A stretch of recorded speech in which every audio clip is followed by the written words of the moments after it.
Hi, this is Scott Tonjes, and welcome to the Income Property Webinar.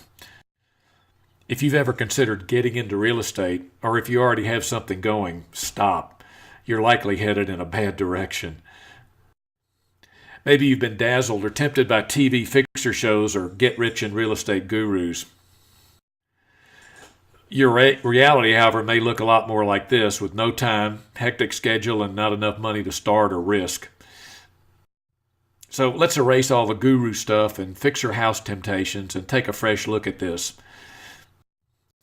Maybe you remember the great 1950s sci-fi film Forbidden Planet featuring Robbie the Robot. I think he was the real star. Dr. Morbius shows the crew that was sent to rescue him his discoveries built by a vanished, highly advanced alien civilization, the Krell. Morbius soon shows them a powerful, mind-expanding machine. Today, I'd like you to slip on this machine for a few minutes in the form of some unorthodox ideas about real estate investment, so get ready. First, I want you to forget about banks and loan officers and the risks they put into your life. And forget the usual approach most people think is needed to be a real estate investor: a hefty down payment and a mortgage loan. There's a place for these, but not at the outset. You need to eliminate banks and lenders of any kind from the early stages of your real estate investing plan.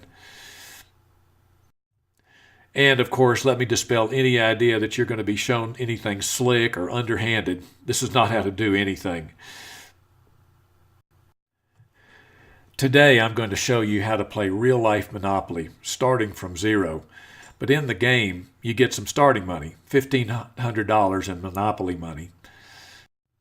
Then you buy properties and improve them with homes and commercial buildings.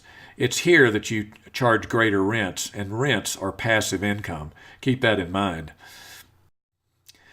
As you add more buildings, your rental income increases, and in time, you're on Easy Street and living on your rental income. So you might ask, why should I listen to you about doing this? I'm not a guru and certainly not Superman, but I'm more like a reporter, and I'm not one and the same. A good reporter is one who has investigated, observed, experimented, invested, and learned what's possible, then shows you the results. Actually, I didn't start as Clark Kent. I started as an engineer with NASA during the Apollo 11 moon mission that put the first men on the moon. But I eventually left NASA and the engineering world. I began as an apartment broker in 1976. My first deal was a 155-unit apartment sale, and that was with the company that eventually morphed into CBRE. But what I really want you to focus on is this property is still there, generating cash flow after 40 years. Now, that really is the apartment in the picture. Now, stop and think about this property for just a moment.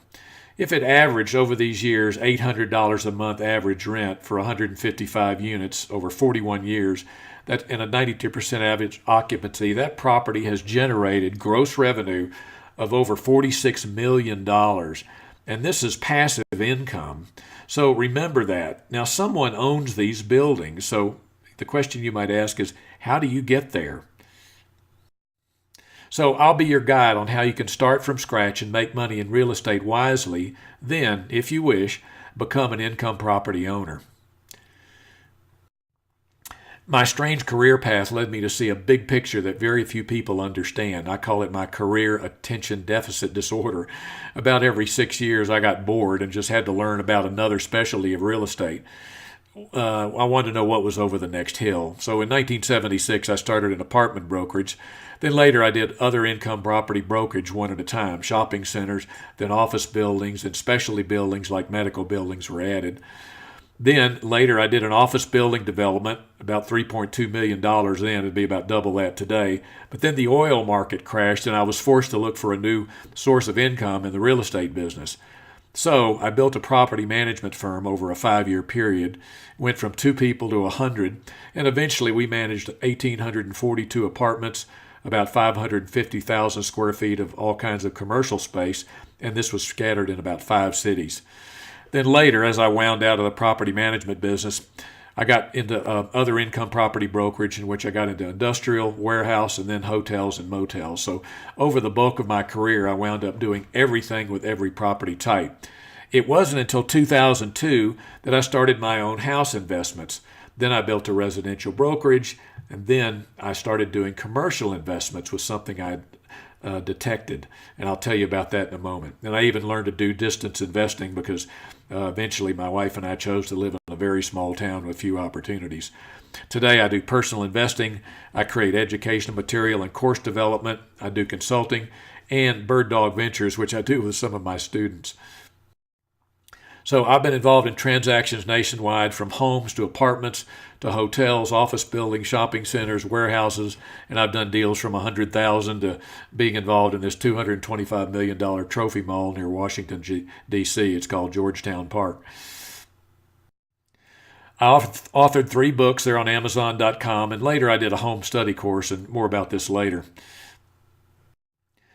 My background might suggest that I'm a grizzled veteran, but actually I'm a little more normal, and in spite of having covered a lot of ground, it was only after 25 years in the commercial world that I got into homes on the side. About 2003, I picked up a book by a house investing guru who's now done over 2,000 home deals since 1982, and I got to know him a bit. I stumbled through my first house deal and made $8,500, but I did it with no investment, no loan, and no risk. Now I'll show you how you can do this shortly. I did more of these deals over the next several years. Then I applied these residential ideas to commercial properties, which I did know about. Then I began to connect some dots about all these past experiences, and a revelation occurred to me. Oh, a confession. I'm also a junkie for guru ideas and get-rich-in-real-estate courses. Looking back at my first course, I opened it up and I see that I'd scribbled a date of 1991. Now, like you may have done, I went through it, then a lot more of them too. Then I left them to gather dust, but all of the best ideas came into the mix as time went on. A first connection for me was my revelation was a former convenience store night clerk who had $1 million in cash to invest. And he was introduced to me by a client of mine. And his story was one trigger for me to start connecting past dots about what might really be possible with real estate investment. So here it was. He was an investor referral. He had $1 million to invest. And as I got to know him, and I asked him, as I often did people I did get to know, said, "How did you make the $1 million?" So his story was he came to New York to join relatives in a business as an employee. That didn't work out very well, so he flew to San Francisco with little more than airfare for another job opportunity. And this was a night shift manager at a convenience store. So over time, he became the manager of several stores that this owner owned, and he saved his money. Eventually, he bought his first store. In time, he parlayed that into 7 stores. Then he sold off 4 of them. That's where he got the $1 million. But he still had cash flow from the remaining 3 stores that he kept. Now, this is a familiar story. I've heard one version of it or another over the years, and it really could be summarized by saying that you get seed capital, then you invest, and then you parlay one property into many. So keep that concept in mind. Now, some more dots included important lessons I learned directly from these investors, among others. My friend of 25 years, George Abla, whom I first met aboard his $12 million Gulfstream jet with a $4 million sculptor collection on board. My client, Jerry J. Moore, with his collection of over 100 Rolls Royces and his outsized house that included a 22 garage to house some of them. And this was all he got this from all the ideas I'll be showing you. Darby Suter, who used to keep $1 million in cash under his bed, just in case. And over time, a number of years actually, Darby had accumulated 150 houses, and I helped him go from about 140 to 760 apartment units and no debt. Then he sold off all of his empire, and he ended up with about $50 million in cash and stocks, according to his attorney, after Darby passed away. So it's not about their money or their stuff. These men were all doing variations on the same thing, and that's what's important. What they each accomplished started on a small scale, then became a large scale. And the important point is that anyone can learn to apply their ideas with small properties and stay with small properties, as I encourage you to do, with great success. So it's their knowledge that counts, not their belongings. The question you should be asking is, what on earth were these guys doing? So I began to reverse engineer all these years of investor secrets, guru ideas, and my own investing to experiment with these things, and then I simplified all of it. So I'm going to connect 40 years worth of dots here for you to show how they can benefit you financially in a big way. So let me cut to the chase here. You can make money locally, even out of town with your computer, to start, and I call it seed capital. You can expand your investing options to include every income property type, not just homes, but small commercial properties too. You can earn money without risk and little or no investment without ever owning a property to get started. And with three simple foundational overlays, or elements as I call them, you can advance from just making chunks of money to becoming an owner, with an end goal, if you wish, of owning a portfolio of rental properties for passive lifetime income.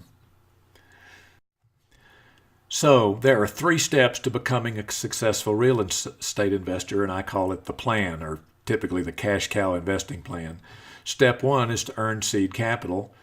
Step 2 is to buy your first income property wisely. Then parlay the first 2 steps into a portfolio just by repeating them. Now, this is a fact. The entire world of true income property real estate investment revolves around 3 key elements. These elements, or templates as I call them, are the P&L funnel, the projection diagram, and the cap rate blueprint. Homes are a simple variant to one of these elements. Now, think of the cash cow plan steps, as I noted, as a way to build from one point to an end goal. Like learning to tie your shoe, it was daunting to say the least when you started, but someone showed you how it was done, and you had an end goal of being self-sufficient. Well, it's the same here. Think of the 3 investing elements like a template that you lay over paper to easily get to a result.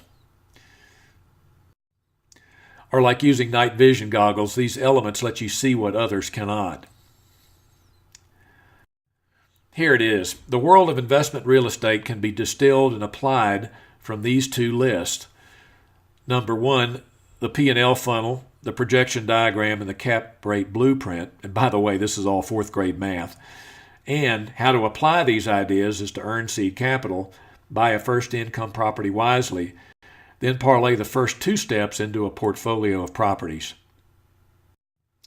But here's how most people think of making money in real estate. Small houses is where they start, but most become disappointed. The fixer deals on TV do look tempting. But good fixer house opportunities are in such high demand, it's really hard to find a profitable deal.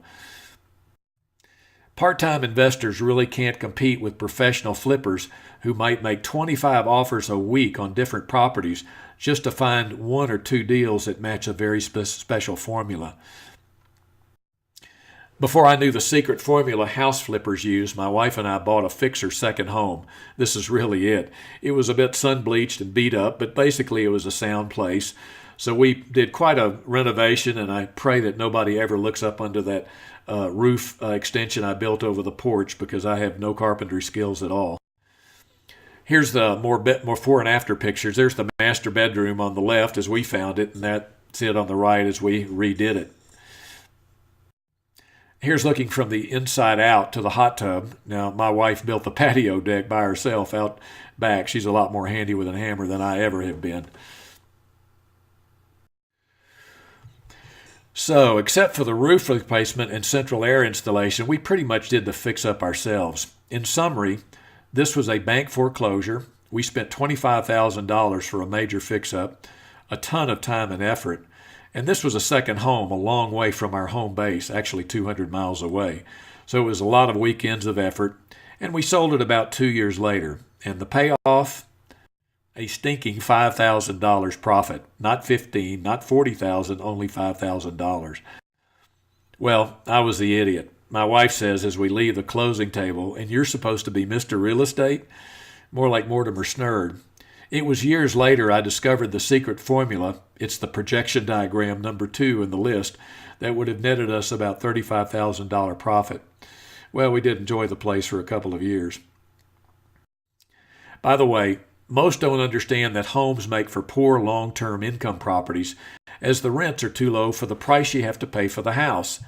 As an example, a $200,000 home, you might get $1,350 a month in most markets for rental, and over 12 months, that's $16,000 return on a $200,000 investment.